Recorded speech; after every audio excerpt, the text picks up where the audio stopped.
ध्यान दीजिए, आज हम लोग गुणनखंड पढ़ने वाले हैं। क्या पढ़ने वाले हैं? और ये इतना इंपॉर्टेंट है कि प्रत्येक एग्जाम में आपको पूछा जाएगा। आप जब भी एग्जाम देने जाएंगे 9th क्लास में तो आपको ये क्वेश्चन मिलेगा ही मिलेगा। तो ये क्वेश्चन एग्जाम के दृष्टिकोण से काफी महत्वपूर्ण है। क्वेश्चन है x का cube minus 2x² minus x plus 2। इसको आपको तोड़ना है, गुणनखंड करना है। कैसे तोड़ेंगे? तो सबसे पहले हमें यहाँ पे दे रखा है x का क्यूब। क्या दे रखा है? अब हमें यहाँ पे x ही चाहिए। अब यहाँ पे हम लिखेंगे, यहाँ पे क्या है? x²। इसी को तोड़ रहे हैं। यहाँ पे अगर हम माइनस x² लिखेंगे और यहाँ पे भी माइनस लगा देंगे तो आप देखिए माइनस और माइनस क्या होता है? प्लस। तो माइनस x मिलके 2x हो जाएगा, लेकिन यहाँ पे स्क्वायर है तो माइनस 2x²। अब ये जो यहाँ पे x है ना, तो हमें भी यहाँ x चाहिए और लास्ट में यहाँ 2 है तो यहाँ भी 2x चाहिए। इसी को तोड़ेंगे, 2x लिखेंगे। अब ध्यान दीजिए यहाँ पे प्लस 2 है। अब यहाँ plus minus according to question लगाएंगे। यहाँ पे हम प्लस लिख देते हैं और यहाँ पे माइनस लिख देते हैं। देखिए माइनस प्लस माइनस, 2x में 1x घटा दिए तो माइनस x बचा। आपको देखिए लास्ट वाला टर्म भी मिला दिए, यहाँ भी मिल गया और यहाँ भी मिल गया। अब हमें क्या करना है? इसमें कॉमन टर्म को ढूंढना है। क्या ढूंढना है? कॉमन टर्म को। यहाँ पे ध्यान दो बच्चा, उधर क्या कर रहे हो? यहाँ पे देखो। सबसे पहले हम क्या करने वाले हैं? x यहाँ पे देखिए, x यहाँ 3 टाइम्स है, यहाँ 2 टाइम्स है। तो आपको ये देखना है कि इसमें से कॉमन कैसे निकलेगा। तो x जो सबसे कम रहता है उसी को निकाला जाता है। तो x यहाँ 2 बार है, इसको लिख दिए। तो यहाँ 2 बार था, कितना बार बच गया? 1 बार। यहाँ कुछ नहीं है तो 1।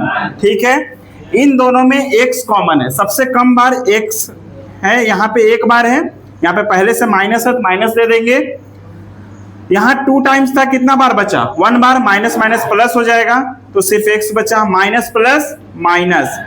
यहाँ x निकाल दिए हैं, क्या बचा उसकी जगह पे? 1। इन दोनों में क्या कॉमन है? 2 कॉमन है। क्या कॉमन है? तो यहाँ बचा माइनस माइनस प्लस, यानी x माइनस प्लस माइनस और यहाँ पे 1। देख लीजिए, अब यहाँ पे तीनों टर्म हमें मिल रहा है x माइनस 1 मिला ना। इसको आप कॉमन ले लीजिए, इसको आप बाहर निकाल दिए। अब हमारे पास क्या बचा है? x का स्क्वायर माइनस x माइनस 2। ये देखिए, ये हो गया हमारा द्विघात बहुपद। इसको भी एक बार तोड़ना है। क्या करना है? इसको भी एक बार तोड़ना है। कैसे तोड़ेंगे? तो द्विघात बहुपद आप लोग को आता है ना, पहला वाला टर्म और लास्ट वाला टर्म का गुना किया जाता है। पहला वाला टर्म क्या है? x का स्क्वायर और लास्ट वाला टर्म है माइनस 2। अब इसको गुना करेंगे तो माइनस 2x²। और तोड़ना किससे है? माइनस x से है। ऐसा तोड़ेंगे कि गुना करने पर माइनस 2x² आ जाए और जोड़ने और घटाने पर कितना आना चाहिए? माइनस x आना चाहिए। तो हम इसको इस प्रकार लिखने वाले हैं, लिखेंगे x माइनस 2x। 2x में 1x घटा दिए, क्या बचा? x बचा ना जी, x आ रहा है ना। अब इसको गुना करेंगे तो 2x² आ जाएगा। अब देखिए इसको लिखेंगे x माइनस 1, यहाँ पे लिखेंगे x का square plus x minus 2x minus 2। यहां से भी आप कॉमन टर्म ढूंढ सकते हैं। यहां से भी क्या कर सकते हैं? कॉमन टर्म ढूंढ सकते हैं। तो हमारे पास है x माइनस 1। यहां पे आप क्या कीजिए? कॉमन लीजिए। इन दोनों में क्या कॉमन है जी? बताइए। x कॉमन है, x निकाल दिए। यहाँ 2 टाइम्स था, 1 टाइम बचा। यहाँ पे कुछ नहीं है तो 1। इन दोनों में बताइए क्या कॉमन है? 2। तो क्या होने वाला है? x minus minus plus. आप देखिए यहाँ पे x प्लस 1 आ गया। पहले से हमारे पास x माइनस 1 मौजूद है, तो x माइनस 1 और x प्लस 1। और ये वाले देखिए x माइनस 2, तो लिखेंगे x माइनस 2। ये हमारा हो गया उसका गुणनखंड, है ना। इसके गुणनखंड क्या मिले? x माइनस 1, x प्लस 1 और x माइनस 2। आपको समझ में आ गया ना? अब हम लोग इसका क्वेश्चन नंबर 2 देखते हैं। 4 क्वेश्चन दिए गए हैं, इसमें से एक क्वेश्चन जरूर आता है एग्जाम में। ठीक है, तो क्वेश्चन नंबर 2 देखते हैं। क्वेश्चन नंबर 2 है x का क्यूब माइनस 3x का स्क्वायर माइनस 9x माइनस 5।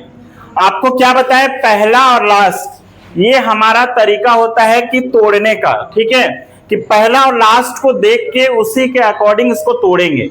यानी फर्स्ट में क्या कहता है, एक्स का क्यूब, ठीक है, तो हमें 3x² को इस प्रकार तोड़ेंगे कि जोड़ने और घटाने पर -3x² आ जाए, ठीक है।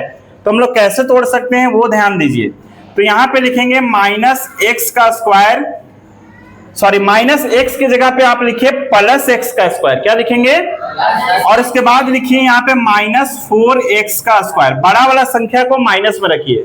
देखिए 4x² में एक x² घटाइए, कितना बचेगा, 3x² बचेगा, ठीक है। -9x है, उसको ऐसे तोड़िए कि लास्ट वाला टर्म 5 आए, कितना है, और इससे पहला वाला टर्म 4 आए, यहाँ पे 4 है ना, तो 4 आना चाहिए। तो 9x को कैसे तोड़ सकते हैं, -4x, देखो ये दोनों मिल गया ना, और यहाँ पे बचा -5x, देखिए, और हमारे पास है -5। देखिए लास्ट वाला टर्म की तरह मिला, और पहले वाला टर्म की तरह मिल गया है। तो माइनस माइनस प्लस होता है, 5 और 4 जोड़ेंगे कितना हो जाएगा, 9। अब आप ध्यान दीजिए, यहाँ पे 3 पार्ट हमारे बने, इन तीनों से हम कुछ कॉमन टर्म को ढूंढेंगे। क्या ढूंढेंगे, कॉमन टर्म को। इनमें से देखिए x² कॉमन है ना जी, तो यहाँ 3 बार x था, 1 बार बचा, 2 बार था, 2 निकल गया, कितना बार बचा, कुछ नहीं बचा तो 1, कुछ नहीं बचा तो 1। इन दोनों में देखिए क्या कॉमन है, तो 4x कॉमन है। क्या कॉमन है, देखिए 4 तो निकल गया, x 2 बार था, कितना बार बचा, 1 बार, माइनस और माइनस गुना होके क्या बना, प्लस। अब यहाँ पे ध्यान दीजिए, इनमें क्या कॉमन है, तो 5, कितना कॉमन है जी, यहाँ पे देखिए क्या बचा, x माइनस और माइनस प्लस हो जाएगा। तो आप ध्यान दीजिए, सभी में क्या मिला, x + 1, x + 1, तो आप लिखिए x + 1। अब यहाँ पे ध्यान दीजिए, x का स्क्वायर -4x -5। एक और टर्म बचा, एक द्विघात समीकरण आया। अब द्विघात समीकरण को हम लोग क्या करेंगे, ध्यान यहाँ दीजिए, द्विघात समीकरण को क्या करेंगे, ये द्विघात बहुपद है, तो पहला और लास्ट को क्या करते हैं, गुना करते हैं ना जी। तो -5 और यहाँ पे x² गुना करेंगे कितना हो जाएगा, -5x²। अब हमें -4x को इस प्रकार तोड़ेंगे कि जोड़ने और घटाने पर -4x आए और गुना करने पर -5x² आना चाहिए। तो हम लोग इसको इस प्रकार लिखेंगे, +x यानी x रहेगा, उसके बाद माइनस में लिखेंगे 5x।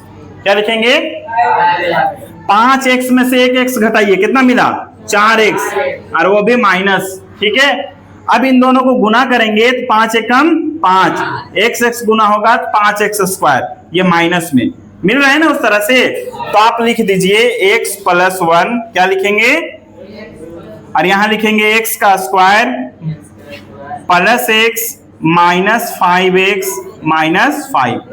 अब इसका हम लोग कॉमन टर्म ढूंढते हैं। ध्यान दीजिए, इन दोनों में क्या कॉमन है, x, क्या कॉमन है, और इन दोनों में क्या कॉमन है, 5। तो सबसे पहले हम लोग इसको लिखेंगे x + 1, उसके बाद x कॉमन है, तो क्या बचा, x + 1, क्या बचा, इसमें माइनस है, माइनस लिख लेंगे, 5 कॉमन है, 5 कॉमन के बाद जब 5 निकल जाता है तो x माइनस माइनस प्लस, और यहाँ पे 1 बचने वाला है, यानी x + 1।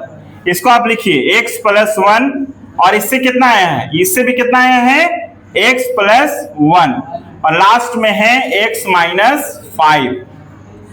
तो इस तरह से हम लोग क्या करेंगे, इसको फाइंड आउट कर लिए, ठीक है। इसके गुणनखंड है x + 1, x + 1 और x - 5। आपको समझ में आ गया बिल्कुल, किसी को कोई दिक्कत, एग्जाम में 5 नंबर का पूछा जाता है, इसलिए इस क्वेश्चन को ध्यान से आप लोग देखिएगा, और बाकी के जो 2 क्वेश्चन हैं उसको बनाने का प्रयास कीजिएगा, ठीक है। तो कल आप लोग को होमवर्क रहा क्वेश्चन नंबर 3 और क्वेश्चन नंबर 4, ये आपका होमवर्क रहेगा, इसको आपको बना के आना है, समझ गए।